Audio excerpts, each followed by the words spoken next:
मुंह के ऊपर रहता है एटीट्यूड, तो वो ही समझ लेना रेजिस्टेंस भी वही एटीट्यूड है, ठीक है। और अंदर से ना उनका थोड़ा मूड स्विंग भी रहता है, कभी इधर कभी उधर। भाई कभी तुमने नोटिस किया है ये जो इंस्टाग्राम में लड़कियां एस्थेटिक फोटोज डालती है, बट रियल लाइफ में उतनी एस्थेटिक होती नहीं है। वहीं पे लड़के भी ऐसे रहते हैं, चैट में बात करोगे तो एक से एक बड़ी बड़ी बातें, रियल लाइफ सामने जब बैठेंगे हो जाते हैं फुस। कुछ वैसा ही हमारा आज का क्वेश्चन भी है।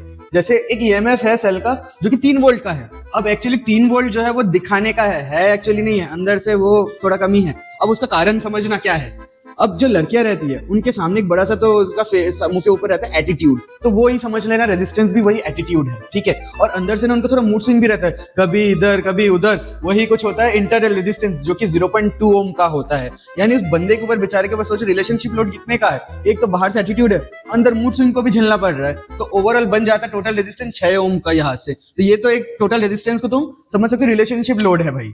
फिर आ जाते करंट के ऊपर। करंट एक्चुअली क्या होता है, ये जो होता है ईएमएफ अपॉन रेजिस्टेंस, मतलब उस बंदे का जो ओवरऑल एटीट्यूड था डिवाइडेड बाय भाई लड़की का एटीट्यूड। इसको अगर हमने डिवाइड किया, ये आया 0.5 ओम, तो ये बेचारा करंट भी क्या कर सकता है। और फाइनली आ जाता है टर्मिनल वोल्टेज में।